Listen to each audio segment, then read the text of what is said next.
आपका वोट, आपकी ताकत। वोट जरूर डालें। इलेक्शन से जुड़ी हर खबर तक ऐप पर डाउनलोड कीजिए तक ऐप। ये इस्माइल की जुआरी क्या काम नहीं हो रहा, सब गुंडा अनासिर सब यहाँ पल रहे हैं। कॉरिडोर चलने के लिए बना देंगे। कोई यहाँ पर कोई ताजमहल नहीं है जो ये लोग दिल्ली जल बोर्ड वाले इसको खोल करके लाइनों को चले जाते हैं, महीनों महीनों उसकी परवाह नहीं करते हैं। पहली बात तो हम जानते ही नहीं है, सिर्फ नाम से जानते हैं कि मेयर भी कोई चीज़ होता है। मेयर क्या है, कभी शक्ल तो देखनी नहीं। कोई अधिकारी कोई नेता नहीं आता। जब बोर्ड लेने होते हैं ये सब आ जाते हैं, लेकिन जब परेशानी होती कोई सुनने नहीं आता। नमस्कार, दिल्ली तक में आप सभी का स्वागत है। मैं हूं सुशांत मेहरा। दिल्ली तक की टीम आज जा पहुंची है पुरानी दिल्ली के जामा मस्जिद वार्ड के अंदर।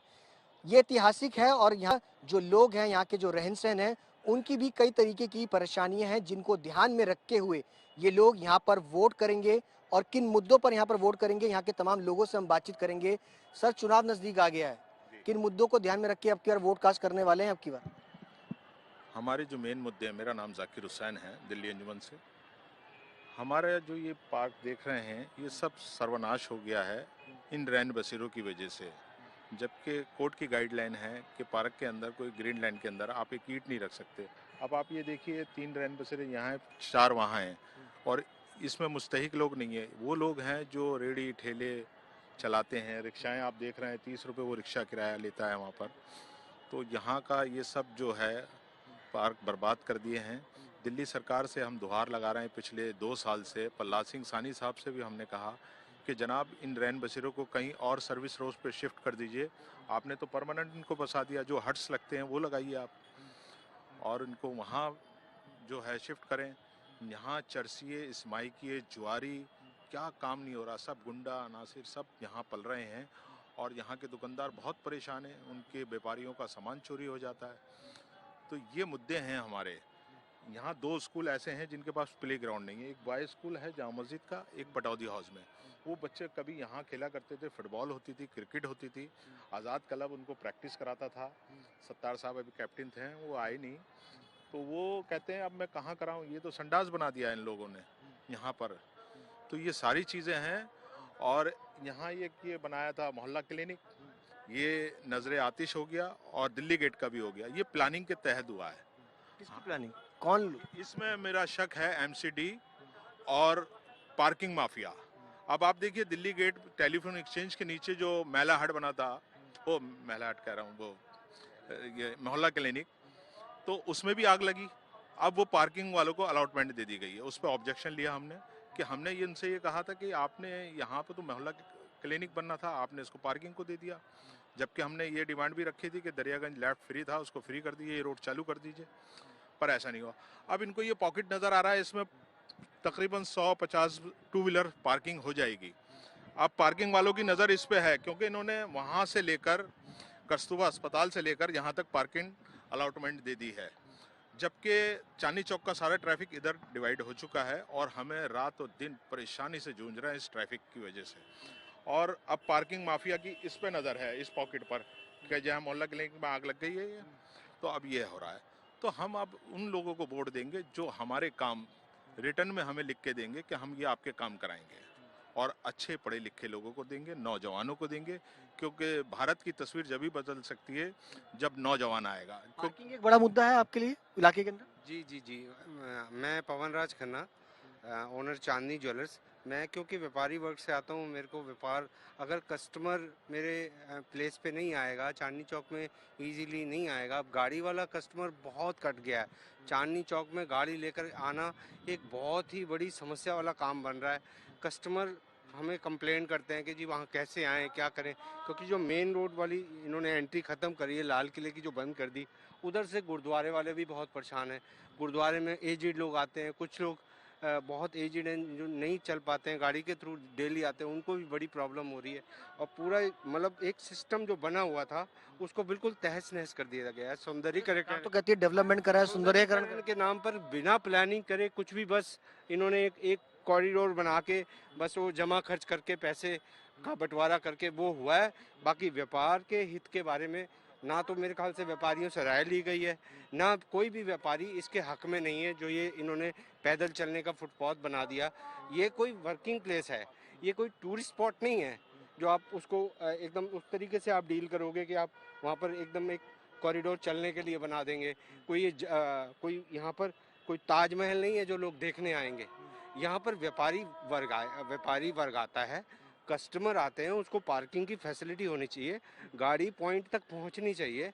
बड़ी बड़ी पार्किंगें बनी हुई हैं, वहाँ तक पॉइंट बंद कर दिया गया, वहाँ पे एंट्री उस तरफ से बंद कर दी गई चांदनी चौक से, जो कि मुझे लगता है किसी भी व्यापार के हक में नहीं है। यहाँ के लिए एक बड़ा मुद्दा ये है कि पार्किंग एक बड़ा मुद्दा है। बहुत बड़ा मुद्दा है जी। और उसके बाद इन मुद्दों पर अब की बार आप किस मुद्दों पर ध्यान में रखेंगे? मैं इस माध्यम से, आज तक के माध्यम से ये कहना चाहूँगा कि यहाँ पर एक म्यूनिसिपल कॉरपोरेशन का सड़कों का बड़ा एक मुद्दा है। वो मुद्दा ऐसा है कि सीवर लाइनें पड़ रही हैं, वाटर लाइनें पड़ रही हैं, और वाटर लाइनों के लिए ये लोग दिल्ली जल बोर्ड वाले इसको खोल करके लाइनों को चले जाते हैं, महीनों महीनों उसकी परवाह नहीं करते हैं। और यहाँ पर बच्चे और महिलाएं, बूढ़े जो है उसमें एक्सीडेंट होता है उनका, वो लोग गिरते हैं, जो कि किसी भी तरीके से सही नहीं है। और मैं चाहता हूँ कि ये जो खुदाई होती है सड़कों की, और सड़कों की जो क्वालिटी वाइज भी बहुत कंप्लेंट है, जो कि आज अगर ये सड़कें बना के जाते हैं तो 6 महीने लगते सड़कें जो है दोबारा से उखड़ जाती हैं, और इसकी वजह से काफ़ी घटनाएं भी हुई हैं, लोगों के पैर भी टूटे हैं। पहले मुझसे कह रहे थे कि भेदभाव होता है इलाके के अंदर, आपके साथ इलाकों के अंदर जो है कहीं सड़क बेहतर कर दी जाती है, कहीं सड़क नहीं बनती। जी, मैं जैसे कि आपको बताना चाह रहा हूँ, ये पटौदी हाउस का जो एरिया है, ये भी हमारे जामा मस्जिद के जो लेफ्ट हैंड में पड़ता है।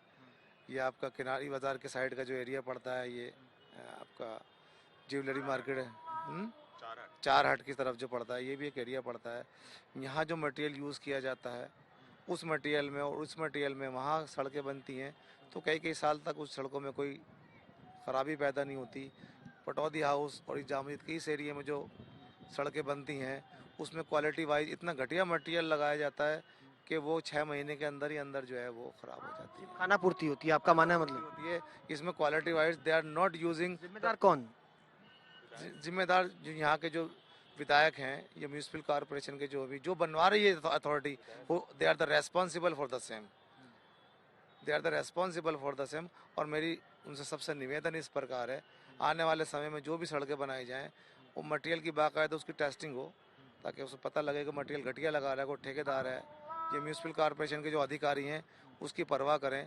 और साथ साथ में ये है कि म्यूनिसिपल कॉरपोरेशन के जो बड़े अधिकारी हैं, ये चेयरमैन हैं, वो कभी हमारे इलाकों में आते ही नहीं हैं, कभी इलाकों में आकर उन्होंने देखते नहीं। मेयर भी नहीं आते कभी हमारे यहाँ, मेयर आके जागते नहीं। हालांकि मेयर जो होता है पूरी दिल्ली का होता है, not only for single ward, not only for single constituency, ये तो पूरी दिल्ली का होता है। तो मैं चाहता हूँ कि हमारे इलाकों में मेयर भी आकर के देखें म्यूनिसिपल कॉर्पोरेशन किस तरीके से अपने कार्य कर रही है और किस तरीके से इसको हम बेहतर बना सकते हैं। मेयर आते हैं कि सर इलाकों के अंदर किसी चुनावों के टाइम पर ही देखा जाता है कि अपने वार्डों में ही रहते हैं, क्योंकि मेयर तो पूरी दिल्ली का होता है, जैसे इन्होंने सवाल खड़ा करा कि आपके इलाकों में मेयर आते हैं या नहीं आते हैं? पहली बात तो हम जानते ही नहीं है, सिर्फ नाम से जानते हैं कि मेयर भी कोई चीज़ होता है। मेयर क्या है, कभी शक्ल तो देखनी नहीं। अभी आपने एक बात बहुत अच्छी कही थी कि आपके इलाके को भेदभाव होता है। इसके माध्यम से मैं यही कहना चाहूँगा, भेदभाव ना कहें तो और क्या कहें। हमारे लिए पूरे इलाके में ये मेट्रो जहाँ बनी है, गेट नंबर 1 बना है, 2 बना है, इसके पीछे एक पार्क था जिसको सुभाष पार्क के नाम से जाना जाता था। पूरे इलाके ने, हमारे पुरानी दिल्ली में एक वही पार्क था जहाँ हमारे बच्चे खेल लिया करते थे, हमारी बहन बेटियाँ वहाँ जाकर, बुजुर्ग हमारे वो किया करते थे, उसको बंद कर दिया गया। मेट्रो को बने हुए कितने दिन हो गए हैं, कहाँ गुहार लगाएं। एमएलए से जाके बार बार हमने इसकी कोशिश कर ली, सीएम तक हम चले गए, डिप्टी सीएम तक हमने बातें पहुंचा दी, आखिर कहाँ जाएं हम अपना दुख लेकर के। ये पार्क अभी दिखाया हमारे साथियों ने, सबने देखिए, एक पार्क ये था, यहाँ पर हमारे बच्चे खेल लिया करते थे पुरानी दिल्ली के। तो मैं लोग बैठे देख रहा हूँ, कौन लोग हैं ये सारे इसमें किया हैं, चर्सियाँ हैं, ये वो लोग हैं जो पूरे मीना बाज़ार को, पुरानी दिल्ली को, उर्दू बाज़ार के दुकानदारों को, चलने वालों को, जहाँ यहाँ हमारा बाहर का जो ताजिर आता है घूमने फिरने के लिए, अपनी ख़रीदारी के लिए आता है, उनकी पॉकेट मार लेते हैं, उनका मोबाइल चुरा लेते हैं, ये सब वो लोग होते हैं और कौन है। लेकिन हमने अपने दुख को, अपने दर्द को हर जगह पहुंचाने की कोशिश की है। हमने अखबारात के ज़रिए, मीडिया के ज़रिए, प्रिंट मीडिया के ज़रिए। अब आपसे थोड़ी सी तवक्कात है, आप यहाँ पुरानी दिल्ली में नहीं, मतलब आपने शिकायत कही नहीं, कोई सुनने को राजी नहीं है, बस आएंगे, मीठी मीठी बात करेंगे। आप अभी मेरे साथ चलिए पुरानी दिल्ली में, या कला महल में चलिए, गली खान खाना में चलिए, पटौदी हाउस में चलिए, कूचा ताराचंद में चलिए, गलियां खुदी हुई हैं, गड्ढे भरे हुए, माँ बहनें, हमारी बेटियां, बच्चे स्कूल के सब गिर रहे हैं, पड़ रहे हैं, बुरी हालत हो रही है वहाँ पर। सर चुनाव से पहले ही काम वाम शुरू होते हैं सर ये? बिल्कुल ऐसा ही, बहुत अच्छा सवाल किया आपने। ये पिछले 2 महीने से तमाम पुरानी दिल्ली की वॉल सिटी की गलियां खोद दी गई हैं और कोई प्लानिंग नहीं है। 4 महीने पहले पटौदी हाउस की सड़क बनी और अभी उसमें वाटर जो सीवर लाइन डल रही है, तो कोई प्लानिंग नहीं थी। एक ठेकेदार को एक पैकेज दिया गया है कि अब तू ये भी कमा भाई। तो ये चल रहा है यहाँ पर, कोई दाद है ना फरियाद है। किसी से सवाल करो, कहते हैं हाँ करेंगे, कल हो जाएगा, परसों हो जाएगा, परसों याद दिला देना, कल याद दिला देना। ये क्या है, ना इनके पास कोई डायरी होती है मेंटेन करने की। अगर फ़ोन पे हम कंप्लेंट करते हैं, जो उन्होंने व्हाट्सएप ग्रुप बना रखे हैं कि आप कंप्लेंट इस पे दर्ज कराइए, कहते हैं आके बता देना कल सुबह।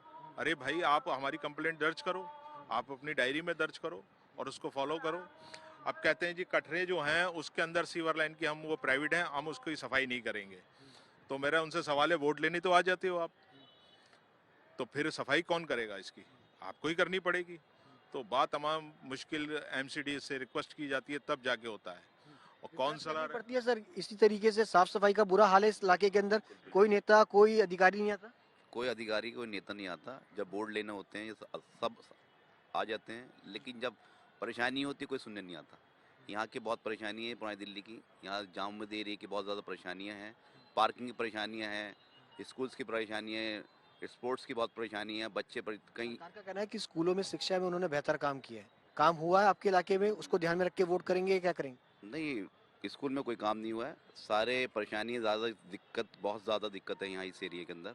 अगर लिखवाने लगे तो आप कहोगे सुबह से शाम हो जाएगी, दिक्कतें बहुत है। इतनी दिक्कतें आप कहोगे कि आप एक एक सर्वे करोगे, हर मार्केट में जाके, इलाके में जाके सर्वे करोगे तो आपको परेशानी नज़र आएंगी कि क्या क्या परेशानी है। तो आदमी वो करे तो क्या करे, किससे रोए? गवर्नमेंट जो है अपनी कह रही है, हम किसके पास जाके गए? परेशानियां हैं बहुत सारे ज़्यादा। स्कूल में बहुत परेशानी है बच्चों की। मुद्दों को आप ध्यान रख के वोट देंगे, क्या सोच के वोट देंगे इस बार? सर मुद्दों को देख के तो यही है कि गवर्नमेंट, अगर जो अच्छी गवर्नमेंट होगी हम उसको वोट देंगे, जो हमारे लिए हक में काम करेगी और जो हमारे लिए हमारे बच्चों के हक में काम करेगी। क्योंकि परेशानियाँ बहुत ज़्यादा हैं दिल्ली के अंदर। दिल्ली हिंदुस्तान की राजधानी है, राजधानी के अंदर भी ये हाल है तो हिंदुस्तान में क्या हाल होगा? बहुत दिक्कत है दिल्ली के अंदर। अब ये कहते हैं दिल्ली को हम पेरिस बनाना चाहते हैं। दिल्ली को पेरिस क्या, आप दिल्ली को नोएडा नहीं बना सकते, गुड़गांव नहीं बना सकते। दिल्ली में हालात बहुत ज़्यादा दिक्कत है, पॉपुलेशन का दिक्कत है, बहुत ज़्यादा दिक्कत है यहाँ पर। अगर आप एक एक चीज़ को सर्वे करोगे तो आपको सामने सारी चीज़ आएंगी, सारी चीज़ें। पार्किंग दिक्कत है। सवाल जो इन्होंने किया, क्या नाम है आपका? अब्दुल राफे। अब्दुल साहब ने सवाल किया कि नोएडा गुड़गांव दिल्ली से ज़्यादा बेहतर है। क्या वजह है कि वो बेहतर ज़्यादा है, दिल्ली बेहतर क्यों नहीं हो पा रही है? ये हमारी सेंट्रल गवर्नमेंट और दिल्ली गवर्नमेंट से बोलना जानती है। उसकी वजह यह है कुछ भी काम नहीं कर रहे ये लोग। ये लोग कुछ भी काम नहीं है, सिर्फ इनको बातें आती है करना। अभी अगर किसी भी ऑफिसर से किसी भी चीज़ की अगर हम सिफारिश लेके जाते तो फ़ोन पे या आमने सामने जो भी बात होती है, बात होने के बाद वो ऐसे भूल जाते जैसे कोई बात ही नहीं हुई। अब जैसे दिल्ली गवर्नमेंट जो हमारी बनी थी, आई थी, आने से पहले उन्होंने कहा था पूरी दिल्ली के अंदर वाईफाई फ्री कर देंगे। किसको वाईफाई मिला है? आज किसी के घर में 2 बच्चे हैं, किसी के घर में 3 बच्चे हैं, किसी के घर में 4 बच्चे हैं। अब 4 बच्चे हैं तो 500 रुपये का नेट, 600 रुपये का नेट ही वो यूज़ करता है। किसी के नेटवर्क आ रहा है, किसी के नहीं आ रहा है। जब तुम नेटवर्क ही फ्री नहीं कर सकते, जो वाईफाई का तुमने वायदा करा था वो वाईफाई जब फ्री नहीं हो पा रही है तो आगे के लिए क्या करेगी दिल्ली गवर्नमेंट? सिवाय क्राइम के कुछ भी नहीं हुआ हमारे खास तौर से पुरानी दिल्ली के अंदर, जो कि पुरानी दिल्ली पूरी दिल्ली का दिल है। पुरानी दिल्ली जहाँ पे जामा मस्जिद भी है, लाल किला भी है, सब कुछ है। बाकी कोई भी सरकार, ये समझ लीजिए, ना तो सेंट्रल गवर्नमेंट इसकी तरफ देख रही। आज तक हर्षवर्धन जी का यहाँ पे कोई राउंड नहीं हुआ, कोई काम नहीं करा हर्षवर्धन जी ने। दिल्ली सरकार के जितने नुमाइंदे हैं बातें करते हैं, हाँ जी हो जाएगा, कोई काम नहीं होता, कोई कुछ नहीं होता। मीना बाजार जो है ऐतिहासिक मार्केट है यहाँ की, जामा मस्जिद और लाल किले के बीच में है। इसके आप हालात अगर आप यहाँ की फोटोग्राफी करें अंदर से लेके बाहर तक, आप खुद देखिए। ये जो क्राइम, ये जो रैन बसेरे है, क्राइम का एक सबसे बड़ा जो है यहाँ से शुरू होता है क्राइम। यहाँ पे कौन सा क्राइम ऐसा है जो नहीं होता इन रैन बसेरों में? कौन जिम्मेदार है इसको, इसलिए कौन जिम्मेदार है इनके लिए? इसके दिल्ली गवर्नमेंट सबसे सरकार का कहना है क्योंकि जो लोग सड़कों पे बेघर सोते हैं उनके लिए सोने की व्यवस्था भी करने की जरूरत है। जो बेघर होते हैं, आपने जो कहा ठीक है, उनके लिए ज़रूरत है। लेकिन आप सरकार का ये कहना है अगर ज़रूरत है, सरकार एक बार आन के तो देखे अंदर क्या चल रहा है। यहाँ पे सब कुछ, सारे जितने भी गलत काम होते हैं इन रैन बसेरों में, सारे वो काम चल रहा है। कोई देख रेख नहीं है आपका कहने देख नहीं है। कोई देख रेख नहीं है। क्या आप किन मुद्दों पर वोट देंगे सर आपकी बात? नहीं, हमारा ये मुद्दा जी यही है, बिल्कुल हम तो ये चाहते हैं इलाके में साफ सुथराई हो, जामा मस्जिद के आसपास जितना हमारा एरिया और लाल किले के आसपास, मतलब परेशानी इतनी है, हम यहाँ से हम कहीं जाना चाहें 5 मिनट का रास्ता आधे घंटे में पार होता है, और अगर किसी की तबीयत खराब हो जाए उसे ले जा नहीं सकते अस्पताल, रास्ते में वो तोड़, और हो भी ये यहाँ पे हादसे भी हो चुके हैं, कितने ही मर चुके हैं अभी तक रास्ते में। तो हम ये चाहते हैं सफाई होनी चाहिए यहाँ की, सफाई एक बड़ा मुद्दा है आपके लिए। सफाई, और ये और जितने नाजायज कब्जे हैं वो सब हटने चाहिए। अच्छा, अतिक्रमण एक बड़ा मुद्दा है सर। पानी की समस्या क्या इलाके के अंदर है? कोई पुरानी दिल्ली का इलाका, क्या पानी एक मुद्दा है आपके लिए? देखिए, पानी हो बिजली हो ये ज़्यादा बड़ी समस्या नहीं है। ये पानी और बिजली इतनी बड़ी समस्या नहीं है जितनी बड़ी समस्या यहाँ के जो लोगों को परेशानी हो रही है। हमारे मीना बाज़ार में हम लोगों की दुकान है, मीना बाज़ार में एक से एक अच्छा कस्टमर आता था। आज कस्टमर कहता है जी हमें यहाँ पे आने की ज़रूरत ही नहीं है, यहाँ पे रोड ही नहीं है, यहाँ पे आने की जगह ही नहीं है, यहाँ पे पार्किंग नहीं है। बहुत ज़्यादा दिक्कतें कस्टमरों को हो रही है। कस्टमरों के साथ ये जो रैन बसेरे वाले, कभी उनके मोबाइल छीन के ले जाते, कभी उनकी पर्स काट के ले जाते। तो यहाँ पे कस्टमर कोई भी आता है, सारे ही धर्म के लोग आते हैं यहाँ पे। तो इसका मतलब ये थोड़ी कि वो अपना मोबाइल छीनवा देगा। जिस आदमी का मोबाइल छिन जाएगा या उसकी जेब कड़ी आएगी, वो दोबारा आना पसंद करेगा क्या यहाँ पे? आप खुद बताइए, अगर आपकी यहाँ पे आप यहाँ पे आए हुए, आपकी जेब कड़ी आती है या मोबाइल निकल जाता है, आप दोबारा ऐसी जगह पे आना पसंद करोगे? इतनी पाक और साफ़ सुथरी जगह को सिर्फ अपना सियासत की वजह से इसको वो कर रखा है। अब हुआ क्या है, इन्होंने चांदनी चौक की मेन लाइन, पता नहीं किसने ये प्लानिंग करी है, मुझे तो नहीं समझ में आता कि उसके क्या प्लानिंग करी है। जिसने भी ये प्लानिंग करी है, मेन चांदनी चौक का बाजार इन्होंने उठा दिया। अब घुटनों घुटनों पानी हर बाजार में भर रहा है। आप दरीबे में देख लीजिए, जब बारिश होती है, वाटर लॉगिंग एक बड़ी समस्या है, दरीबा बड़ी नीचे समस्या रह है गया। सर। बारिश होते के साथ ही पूरी दिल्ली पानी पानी हो जाती है। आईटीओ से लेकर के लुटियंस जोन देख लीजिए, संसद भवन देख लीजिए, विधानसभा देख लीजिए, पानी में डूब जाता है। कोई प्लानिंग नहीं है। ये इसलिए डूब रहा है, ये इन्होंने ठेके पे दे दिया है काम, और ठेकेदार को जो है काम प्रॉपर नहीं करता। पहले ऐसा नहीं होता था, ये सिर्फ ये 5-6 साल से हम देख रहे हैं दिल्ली में इतना पानी भर जाता है। जैसे कि आपने आईटीओ पे देखा होगा, जो अभी पीछे बारिश हुई थी सीजन में, तो पूरा ब्लॉक था, मैं उसमें फंसा था, मुझे याद है।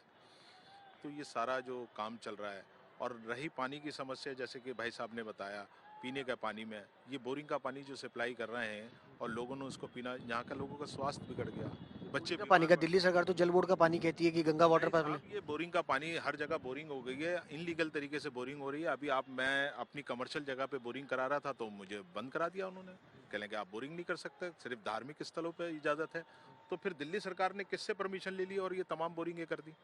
हर जगह वो जो है बोरिंग करा रही है, हर गली में बोरिंग करा रही है। पुरानी दिल्ली में पानी की पीने की समस्या नहीं थी, हर गली के बाहर एक टप लगा होता था, नल लगा होता था, हैंडपंप होता था, हर जगह पानी था। ये एक प्री प्लानिंग काम हो रहा है। कभी हमने अपने बचपन में नहीं सुना पानी की लाइन फट जाती है, ये फाड़ी जाती है, कंपनी का पानी बिके, बिस्लेरी बिके, एक्वा बिके, ये सब पानी बिके। ये एक प्री प्लानिंग काम हो रहा है। पानी गंदा हो गया, कभी हमने बचपन में, हमने तो कारपोरेशन का पानी पी के बड़े हुए हैं, जवान हुए हैं, हमने तो आए टोटी से मुंह लगाया, पानी पी लिया, कभी बीमार नहीं हुए। आज हम बीमार हो जाते हैं। ये एक प्लानिंग के तहत हो रहा है। जो बड़ी कंपनियां हैं, जो स्टॉक पानी का जमा हो जाता है, वो कहते हैं 3 दिन के लिए पानी कह दो जी सप्लाई नहीं आएगी, गंदा होगा, अमोनिया बढ़ गया। अरे यार, ये पहले भी तो होता था। तो एडवांस टेक्नोलॉजी आ गई है, तो अगर पानी गंदा हो रहा है तो उसको संभालिए आप। आपके जो आला अफसरान है वो कर क्या रहे हैं? फ्री की तनख्वाह ले रहे हैं। ये पार्क में कितने माली हैं, मैंने जब इसकी सर्वे किया, मैंने कितने माली हैं, वो 30 रुपए रेडी ले रहे हैं यहाँ के माली, जितने भी पार्क में बैठे हुए, पूरे पार्क को गंद बना दिया। और दिल्ली सरकार से जब से हम कह रहे हैं ये रैन बसेरे हटाइए, तो प्रहलाद सिंह सानी साहब कहते हैं ये इलेक्शन निकलने तो हम दोबारा बात करेंगे आपसे। मैंने कहा क्यों? पता लगा कि 300 वोट बना दिया आपने इनके। वो 300 वोट के लालच में आप ये हटा नहीं रहे, हमारे पार्कों का सर्वनाश कर दिया, और अदालत की गाइडलाइन के खिलाफ काम हो रहा है ये। आप इसे सर्विस रोड पे लगाइए, हम नहीं कह रहे, आप दीजिए। वैसे तो इसमें जरूरतमंद लोग हैं नहीं, इसमें तो सारे वो लोग हैं जो रेडी चला रहे हैं, ठेला चला रहे हैं, रिक्शा चला रहे हैं। तो और कैसे आप इनको हटाने के लिए कैसे आप करेंगे? किस पार्टी को चुनेंगे, किस लोगों को चुनेंगे? ये अब जो हमें पार्टी लिखने पार्टी में को लिखा- चुनाव लड़ेंगे या फिर जो है हमसे- पर्टिकुलर बंदे पे चुनाव देंगे? जी, हमारे वादे जो पूरे करेगा, अब हम उस कैंडिडेट को वोट देंगे, अच्छा कैंडिडेट को वोट देंगे, पढ़े लिखे को वोट देंगे, पुराने कैंडिडेट को वोट नहीं देंगे। पिछले 20 साल से पानी में डुबो के मार रहे हैं कि पानी पहुंचा दिया, पानी पहुंचा दिया। अरे भाई, पानी की समस्या ही नहीं थी यहाँ पर। यहाँ समस्या आपने फ्री देना है ना, तो एजुकेशन फ्री दीजिए, हेल्थ फ्री दीजिए। आप ये क्या फ्री दे रहे हैं, आप बिजली फ्री दे रहे हैं। अरे भाई वो तो स्लम बस्तियों को जो झोपड़पट्टियों में रह रहे हैं उनको फायदा है, हम लोगों को थोड़ी है। हमारा अगर यूनिट फूका हमारे तो और डबल चार्जेस लग रहे हैं, हमारे तो और बिजली के ज्यादा आ रहे हैं। बिजली मुफ्त नहीं, पानी मुफ्त नहीं, एजुकेशन मुफ्त होनी चाहिए और हेल्थ मुफ्त होना चाहिए। सरकार कहती है कि हमने एजुकेशन अच्छी कर दी है और बिजली और जो हेल्थ है इंफ्रास्ट्रक्चर जो है वो बेहतर कर दिया है। आपकी नज़र में हुआ हेल्थ इंफ्रास्ट्रक्चर बेहतर? अस्पतालों में सुविधाएं बढ़ी हैं, मोहल्ला क्लिनिक की सुविधाएं बढ़ी हैं? मोहल्ला क्लिनिक जैसा कि आप भाई साहब ने ये बताया, मोहल्ला क्लिनिक हमारे इलाके में 2 हुआ करते थे जामा मस्जिद पे, वो भी जल के खाक हो गया। एक माता सुंदरी रोड के करीब था, वो भी जल के खाक हो गया। अब ये किन लोगों ने किया, कैसे किया, क्यों किया, ये एक समस्या है और ये गंभीर समस्या है। जबकि इन मोहल्ला क्लिनिक को चालू होना चाहिए था, लेकिन ये खड़े खड़े ही जल के राख हो गए। इसका समाधान आज तक समझ में नहीं आ पाया है। और ये दूसरी चीज़ ये है कि अगर दिल्ली गवर्नमेंट ने हमारे क्षेत्र के अंदर मेडिकल की फैसिलिटी देनी थी तो ये मोहल्ला क्लिनिक जले क्यों? इसका मतलब है जल गए तो हम मोहल्ला क्लिनिक से मेडिकल फैसिलिटी लेने के तो दोबारा क्यों नहीं बनाया और डेवलपमेंट नहीं किए? इस पे चुप क्यों बैठे हुए हैं? आप मानते हैं कि अतिक्रमण और हेल्थ इंफ्रास्ट्रक्चर में जो सरकार दावे करती है वो काम हुआ है या नहीं हुआ है? नहीं, बिल्कुल नहीं हुआ है। देखिए जैसा कि अभी बताया भाई ने और हमने भी देखा, पूरे इलाके ने, पूरी दिल्ली ने देखा, बड़ी भयानक आग अभी लगी है इसमें 6-7 दिन पहले। ये तकरीबन 1.5 साल पहले, यानी 2 साल घोषणा करने के बाद 2 साल बाद तो इसको बनाया और बनाने के बाद में ये ऐसे ही आवारा छोड़ दिया। इसमें कुत्ते, चरसियाँ, नशेड़ियाँ, उनका अड्डा बन गया था ये। और वो रात को किसने फूका, क्या हुआ है, वो ख़त्म हुआ। कोई मोहल्ला क्लिनिक नहीं था पुरानी दिल्ली के एरिया में। मैं तो नहीं बता सकता कहीं, मेरे इतने सारे साथी सीनियर खड़े हुए हैं कि कोई एक हो मोहल्ला क्लिनिक। तो यहीं ये झूठ नहीं है, ये तो सरेआम ये सब आया है ये बात। एक भी मोहल्ला क्लिनिक हमारी पुरानी दिल्ली में हमें नहीं दिखाई दिया जाता। फिर कहाँ हो रहा विकास? रही अभी एजुकेशन की बात चल रही थी, इस गवर्नमेंट से पहले जो गवर्नमेंट थी, मैंने खुद अपनी आंखों से देखा है, जब माँ बाप बच्चे के साथ स्कूल में जाते थे तो टीचर उनके कहा करते थे कि भाई ये 750 रुपये 800 रुपये आपके बच्चे की वर्दी के आए हैं, ये आपके बच्चे की ड्रेस के आए हैं, ये गर्मी की ड्रेस के आए हैं, ये सर्दी की ड्रेस के आए हैं। साल में तकरीबन 4 मरतबा उस बच्चे को पैसे मिला करते थे। वो तो बंद हुए ही हुए हैं और माँ बाप से उल्टे लिए जा रहे हैं। 4 सरकार के स्कूलों में या फिर एमसीडी के स्कूलों में? दिल्ली सरकार के स्कूलों की बात कर रहा हूँ मैं। वो तो बंद हुए, जो बच्चे को मिलते थे, जैसे सर्दी की ड्रेस के लिए, किताबों के लिए, कोर्सेज के लिए उसको दिल्ली गवर्नमेंट की तरफ से मिलते थे, वो तो बंद हुए। गर्मी आती थी, हर मौसम के हिसाब से जो है गवर्नमेंट दिया करती, वजीफा जिसको बोला करते थे, तो वो तो बंद हुआ। निगम के स्कूलों में, निगम के अस्पतालों में, यहाँ का आपके इलाके में सबसे बड़ा अस्पताल है कस्तूरबा, दिल्ली नगर निगम का। क्या बेहतर व्यवस्था है हेल्थ की यहाँ पर या नहीं है? यहाँ बिल्कुल भी नहीं है। ये हम नहीं कि हम आपसे कह रहे हैं, आप खुद जाकर के वहाँ जायजा लीजिएगा। बहुत खतरनाक, रोजाना वहाँ पर कैसे कैसे वो माँ बहनें हमारी तड़पती रहती है, बाहर से आती है, कोई सुनवाई नहीं है। और अब तो एक बात बहुत अजीब व गरीब शुरू हो गई है कि अगर कोई चला गया कह के मैडम इनका ये काम कर दीजिए, बहुत परेशान है, तो FIR कराने तक पर वो हो जाते हैं, हमारे साथ बदतमीजी कर रहे हो, हमारे साथ ये कर रहे हो, इस तरह के व्यवहार होने लगे। ये स्थिति है सर वाकई? बिल्कुल है, क्योंकि अभी कैजुअलिटी में सुबह अर्ली मॉर्निंग में जब सैर पे जाता हूँ तो वहाँ पर एक बच्ची आई थी 20-22 साल की, प्रेग्नेंट थी, उसको छुट्टी दे दी और घर पे जाकर जब उसने बच्चे को जन्म दिया तो वो मरा हुआ बच्चा पैदा हुआ। तो वो बच्चे सब यहाँ आ गए कि आपने छुट्टी क्यों दी? तो कहने लगे हमारे पास वो बेड नहीं था और साधन नहीं था। फिर मैंने अंदर जाके डॉक्टरों से बात की, मैंने कहा आपने इस बच्ची को छुट्टी क्यों दी? ये जो लेडी गई है, कहने लगी हमारे पास जो था ECG नहीं है 24 आवर्स कैजुअलिटी के अंदर, और अल्ट्रासाउंड नहीं है। अगर हमारे पास वो होता तो शायद हम इसको बचा सकते थे। एमसीडी का ये अस्पताल का हाल? जी जी बिल्कुल, यही केस अभी का है। और मटिया महल की वो खातून थी। तो इलाके के जो निगम पार्षद हैं, जो एमसीडी के, क्या वो इस मामले के अंदर संज्ञान नहीं लेते कि ये कि आप कि अस्पताल के अंदर? साहिबा ने आवाज उठाई थी पर वो अभी तक बहाल नहीं हुआ है। ना तो ECG आई है 24 आवर्स, ना वो है अल्ट्रासाउंड। तो जब ये कैजुअलिटी के अंदर ये दोनों चीजें नहीं होंगी तो इलाज कहाँ से मिलेगा? और अभी तक वो उसको करा नहीं पाई। अब वो OPD जब बंद हो जाती है 2 बजे तो अल्ट्रासाउंड भी बंद हो जाता है। अब कैजुअलिटी में जो आएगा, प्रेग्नेंट लेडी जो आएगी, वो कैसे अपना इलाज पूरा करा पाएगी? तो ये लापरवाहियां जो हैं सारी जो चल रही हैं, ये बहुत ही हमारे लिए परेशानी का सबब बन गई हैं। और हम फिर दिल्ली सरकार से कहेंगे कि आप दूसरे क्षेत्रों में जाके इलेक्शन मत लड़ो। आप पहले अपने दिल्ली को एक मॉडल बनाओ, जो आपने वादा किया था, आप पहले इसे मॉडल बनाइए, तब लोग आपके पास आएंगे दूसरे स्टेटों से दिल्ली कि सरकार आप के साथ साथ जो बीजेपी की सरकार है एमसीडी में, उसको भी तो ये होगा, वो भी तो दूसरे स्टेटों में चुनाव लड़ रही है। बीजेपी को हमने 15 साल चांस दिया, 15 साल हो गए हैं उनको, और आज तक दिल्ली में पूरा जल भराव हो जाता है, कहीं से कहीं तक कोई पुरसाने हाल नहीं है, लोग घंटों ट्रैफिक में फंस जाते हैं, कूड़े नहीं उठते, हड़तालें हो जाती हैं, और पैसे दे के हम अपनी जेब से हिस्टोरिकल मोनूमेंट, जामा मस्जिद, मुकद्दस जगह, जहाँ इतना कूड़े की हड़ताल हुई, वो कूड़ा हमने खुद अपने हाथों से उठवाया कि इसको फेंक कर आओ, डाला ऊपर। चलिए, एक सवाल मेरा आप ये भी है कि जिस तरह से सवाल खड़े करें कि अस्पतालों के अंदर जो फैसिलिटीज होनी चाहिए हेल्थ के अंदर, तमाम नेता जब चुनाव में आते हैं वो सिर्फ सफाई मुद्दा, नालियों की सफाई, पानी का मुद्दा, बिजली का मुद्दा लेकर के आ जाते हैं, लेकिन जो मूलभूत सुविधा है अस्पताल के अंदर, अगर कोई गर्भवती महिला जा रही है उसको इलाज नहीं मिल रहा, इन मुद्दों को लेकर के कोई नेता सामने आता है या नहीं आता?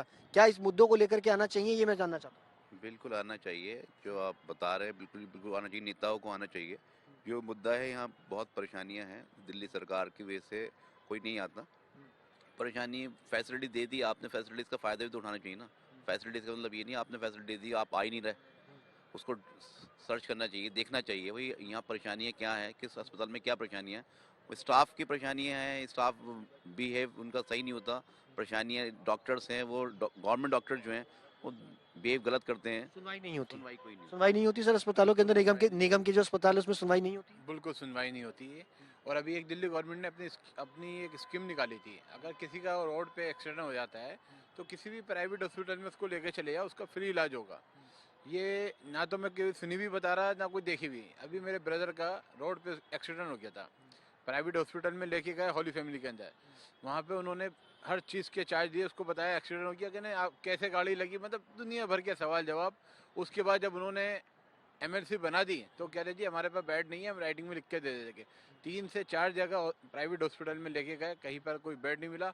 उन्हीं प्राइवेट हॉस्पिटल में से एक हॉस्पिटल के अंदर हमने पैसे दे के इलाज कराया, वहाँ पे बेड ऑटोमेटिकली मौजूद हो गया। तो कोई भी दिल्ली गवर्नमेंट जैसे कह रही है हम फ्री इलाज करेंगे एक्सीडेंट वालों का, ऐसा कुछ भी नहीं है। और दूसरी बात ये एमसीडी का, जैसे आप कह रहे हैं, एमसीडी का ये मीना बाजार की मार्केट है, आप यहाँ की वीडियो लेइए, ये मार्केट की छतों की हालत देखिए आप, और पूरी मार्केट की छतों पे झुग्गियाँ जली हुई है और सारा क्राइम चल रहा है, कोई कुछ नहीं करिए, मेंटेनेंस नहीं, कोई मेंटेनेंस नहीं है, ना एमसीडी की तरफ से ना दिल्ली गवर्नमेंट की तरफ से।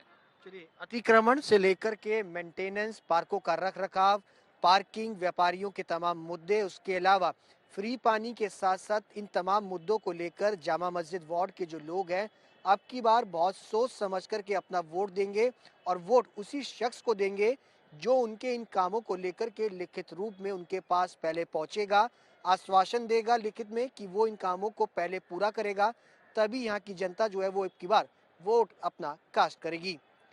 कैमरा पर्सन शगुन भारद्वाज के साथ सुशांत मेहरा, दिल्ली तक के लिए।